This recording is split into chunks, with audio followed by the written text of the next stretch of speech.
Hi friends. जे वैष्णवी हगवणे सध्या महाराष्ट्रात प्रकरण सुरू आहे त्या संदर्भात मी बोलू इच्छिते की महिलांसाठी जे काही कायदे आहेत ते असे भक्कम नाहीत. म्हणजे एवढे आरोपी लवकर असे सुटतात, म्हणजे पनिशमेंट ही होत नाही.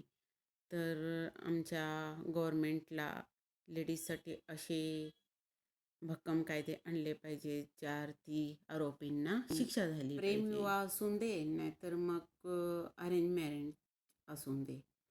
तर म्हणजे मुलींना तुम्ही म्हणजे त्यांचं जगणं इतकं अवघड असते ना. म्हणजे ती घटस्फोटीत असेल, विधवा असेल, कशीही असून दे, किंवा तिनं पोलीस स्टेशनला तक्रार दिलेली असून दे, म्हणजे तिचं जगणं एवढं अवघड करतात ना समाज, की म्हणजे ती कुठं राहू शकत नाही. आणि ही आपल्या समाजाला लागलेली एक प्रकारची कीड आहे.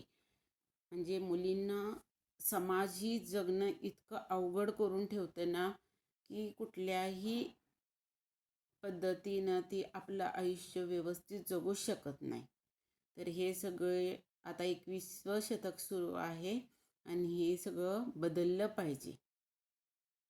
तुमचे काय मत आहे या संदर्भात? त्या कमेंट्स करून सांगा.